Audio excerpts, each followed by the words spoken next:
આધ્યાત્મિક મહાશક્તિમાં આજે આપણે વાત કરીએ શ્રાદ્ધ વિશે. આજે અમાવસ્યાના દિવસે પિતૃઓને તૃપ્ત કરવા માટે શ્રાદ્ધની વિશેષ મહિમા છે. તો શ્રાદ્ધ ભારતીય સંસ્કૃતિમાં શ્રાદ્ધનો વિશેષ મહિમા મંડન કરવામાં આવ્યો છે. શ્રાદ્ધ એટલે શ્રદ્ધયા દીયતે શ્રદ્ધયા ક્રિયતે પિતૃ ઉદ્દેશ્ય ઇતિ શ્રાદ્ધ. શ્રદ્ધા સાથે પિતૃઓને ઉદ્દેશ્યને કરવામાં આવેલી ક્રિયાને શ્રાદ્ધ કહી છે. શ્રાદ્ધ એટલે ભક્તિ સાથે કરવામાં આવેલી પિતૃઓની પૂજા, એને શ્રાદ્ધ કહેવાય.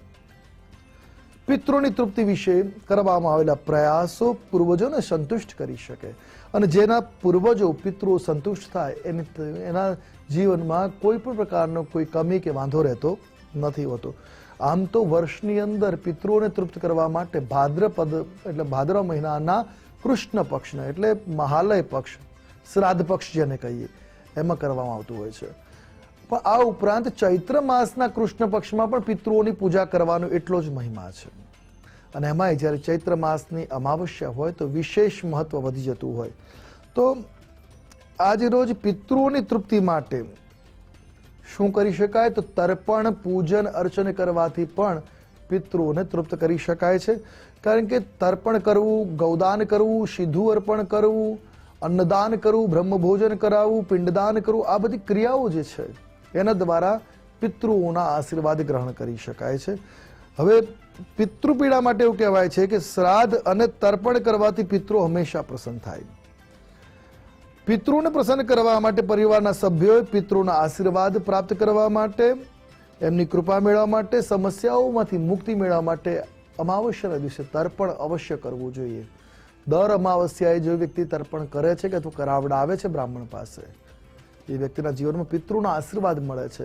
કુંડલીમાં પિતૃદોષ બને હોય અથવા પિતૃઓની કોઈ વ્યક્તિ કહેવાય છે નેચરલ ડેથ નથી, 32 પ્રકારના દુર્મરણો બતાવ્યા છે, એમાંથી કોઈ પણ એક પ્રકારનું દુર્મરણ થયું હોય તો પિતૃ પીડિત થતા હોય છે અને પીડામાંથી મુક્તિ માટે તર્પણ વગેરે કરવાથી લાભ મળે.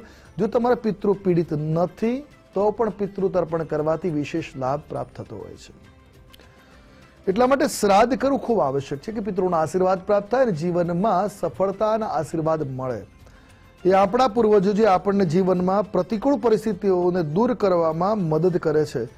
એટલે પિતૃઓની પ્રજ્ઞા એટલે કે અંતર્જ્ઞાન દ્વારા આપણા સુધી પહોંચે એમના આશીર્વાદ માટે કરીને મહિનાઓમાં જે 32 પ્રકારના ઉત્સવો છે, વર્ષની અંદર આમ તો કહેવાય છે 92 મહત્વના દિવસો છે જે દિવસે પિતૃ તર્પણ, પૂજન વગેરે કરવાથી લાભ મળે.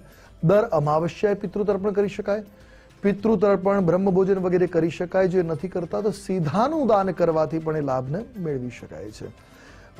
સામર્થ્ય હોય તો વિધિ વિધાન સાથે પિંડદાન રહિત દર અમાવસ્યાએ પિંડદાન રહિત શ્રદ્ધાથી તર્પણ વગેરેની પૂજા અર્ચના કરી પિતૃને તૃપ્ત કરી શકાય.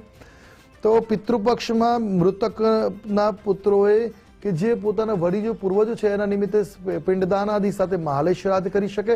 પણ અમાવસ્યાના દિવસે કોઈ પણ અમાવસ્યા જો મહાલય પક્ષની નથી અને વ્યક્તિની ક્ષયતિથિ નથી તો એવા દિવસોમાં પિતૃ તર્પણ કરવું ખૂબ મહત્વપૂર્ણ છે. જલની અંજલિ દ્વારા પિતૃને તૃપ્ત કરી શકાય. જલ, તલ, દુર્વા અને દર્ભના સમન્વય સાથે જો પિતૃને અંજલિ આપવામાં આવે છે પિતૃ તૃપ્ત થાય છે, એમના આશીર્વાદ મળે છે. અને આ વિધાન એટલા માટે મહત્વ છે કે શાસ્ત્રોમાં પુત્ર શબ્દની મહિમા એટલા માટે કહી છે કે પુન્નામ નરકાત ત્રાયતે ઇતિ પુત્ર. જે પુન્નામના નરકમાંથી પિતૃઓનો ઉદ્ધાર કરે એ જ પુત્ર સાર્થક છે. અને એના માટે ગયા શ્રાદ્ધ, તીર્થ શ્રાદ્ધ કે દર અમાવસ્યા કે શુભ પ્રસંગોમાં પિતૃઓને યાદ કરવા, આનાથી પિતૃઓ તૃપ્ત થાય છે અને પિતૃ ઋણમાંથી મુક્તિ મળે છે. શ્રાદ્ધ કરવાથી જ પુત્ર પિતૃ ઋણમાંથી ઉઋણ થઈ શકે છે, અન્યથા પૂર્વજોના ઋણમાં એ દબાયેલું રહે છે. પૂર્વજો કોણ છે ને ક્યાં છે એવી શંકાને લીધે જે શ્રદ્ધા વગર શ્રાદ્ધ કે શ્રદ્ધા કે અશ્રદ્ધાથી શ્રાદ્ધ નથી કરતા એવા લોકો માટે કહેવાય છે, માર્કંડેય મુનિએ પણ કહ્યું છે કે એવા લોકોને સૂક્ષ્મ દ્રષ્ટિએ પિતૃપીડાઓનો કષ્ટ ભોગવવો પડતો હોય છે. એટલે માર્કંડેય વિધિ પ્રમાણે તમે કે ગોલભ્ય કે દાલભ્ય ઋષિના મત અનુસાર કોઈ પણ પ્રકારે તમે પિતૃઓની તૃપ્તિ માટે શ્રાદ્ધ કર્મ કરો છો તો તમારા પિતૃઓના આશીર્વાદ તમને પ્રાપ્ત થાય. પિતૃઓને તૃપ્ત કરવા માટે ઘણા બધા રસ્તા બતાવ્યા છે. એમાં સૌથી સહજ છે પિતૃ તર્પણ કરવું. પિતૃ તર્પણ બાદ આવે છે પિતૃમાં મુખ્યત્વે 3 પેઢીના પિતૃઓનું સ્મરણ કરવામાં આવે. 3 જ પેઢી. એની પાછળનું પણ કારણ છે કે વધારે પેઢીઓ કોઈને યાદ રહેતી નથી કળિયુગના પ્રભાવના કારણે. તો 3 પેઢી સુધીના જે પિતૃઓ દેવલોક પામ્યા છે માતા પિતા બંનેના નામ સાથે એમની અંજલિ આપવી છે. ગોત્રનું ઉચ્ચારણ, ત્યારબાદ એનું ઉચ્ચારણ કરી જલની 3 અંજલિ આપવાનો મહિમા છે. પોતાના કુળની 3 પેઢી મોસાળ પક્ષની અને જેટલા પણ આપ્તજનો સંબંધીઓ સીધા સંબંધો છે તમામ જે દેવલોક પામેલા છે એ બધાનું નામસ્મરણ કરી પ્રત્યેકના નિમિત્તે એક અંજલિ જળદાન કરવું જોઈએ અને આને જ તર્પણ કહ્યું છે. તો શ્રદ્ધા સાથે આ તર્પણ શ્રાદ્ધ કરવું અને આ શ્રદ્ધાથી કરવા માટે શ્રાદ્ધ વિધાનથી પિતૃ તૃપ્ત થાય છે. અને કહેવાય છે કે શ્રાદ્ધની અંદર તર્પણ બાદ બ્રહ્મભોજનનો મહિમા એટલે બ્રાહ્મણોની યથાસંખ્યા 1 બ્રાહ્મણ 2 બ્રાહ્મણ 3 બ્રાહ્મણ સુધી તમે જમાડો. વધારે સામર્થ્ય વધારે બ્રહ્મભોજન કરાવો. આમ કરવાથી પિતૃ તૃપ્ત થાય છે. પિતૃ તૃપ્ત થાય એટલે એના આશીર્વાદ મળે.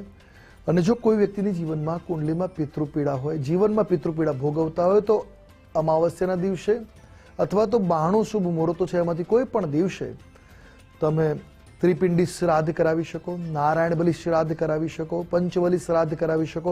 આ શ્રાદ્ધ કરવાથી પિતૃ તૃપ્ત થાય. અને કોઈ તીર્થમાં ફરવા ગયા હો તો તીર્થ શ્રાદ્ધ અવશ્ય કરવું જેનાથી પણ પિતૃઓ તૃપ્ત થાય છે અને એમના આશીર્વાદ આપને પ્રાપ્ત થાય. જીવનમાં ચાલતી પીડાઓમાંથી મુક્તિ મળે, પિતૃ ઋણમાંથી મુક્તિ મળે. જે લોકો દૂરના વિસ્તારોમાં વસે છે, બ્રહ્મદેવને બોલાવી શકતા નથી અથવા સામર્થ્ય નથી કે એવી વ્યવસ્થા નથી તો એવા સમયની અંદર એકાંતમાં બંને હાથ આકાશમાં ઊંચા કરી પિતૃઓને પ્રાર્થના કરી 11 વખત ઓમ તસ્મૈ સ્વધા નમઃ, ઓમ તસ્મૈ સ્વધા નમઃ આ મંત્રનો ઉચ્ચારણ કરવાથી પણ પિતૃઓ તૃપ્ત થાય છે. અને જો તમારી પાસે જલ છે તો જલની અંજલિ હંમેશા પિતૃઓને અર્પણ કરવી. જલની અંજલિ આપવા માટે હંમેશા જમણા હાથના અંગૂઠાથી જ જલ અર્પણ કરવું જેનાથી પિતૃ તૃપ્ત થાય છે. તો આ રીતે ક્રિયા કરવાથી પિતૃઓ તૃપ્ત થઈ શકે, પિતૃઓના આશીર્વાદ મળી શકે. સામર્થ્ય હોય તો વિધાન સાથે પિંડદાન સહિત તમારે શ્રાદ્ધાદિ કરાવવા જોઈએ. પણ પિંડદાન વાળા શ્રાદ્ધાદિ જે છે એ ક્ષય તિથિમાં, મહાલય તિથિમાં એ તિથિઓમાં થઈ શકે. બાકી તિથિઓની અંદર તમે પિંડદાન રહિત શ્રાદ્ધ કર્મ કરો જેનાથી પિતૃ તૃપ્ત થાય. જ્યારે પિતૃઓ તૃપ્ત થાય છે તમામ પ્રકારની મનોકામના પૂર્ણતાના આશીર્વાદ પ્રાપ્ત થાય છે. આપના જીવનમાં પણ પિતૃનો આશીર્વાદ બની રહે છે પ્રાર્થના. જય ભવાની.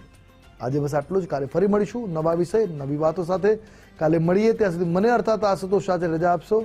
મળીએ ત્યાં સુધી મારા જય ભવાની.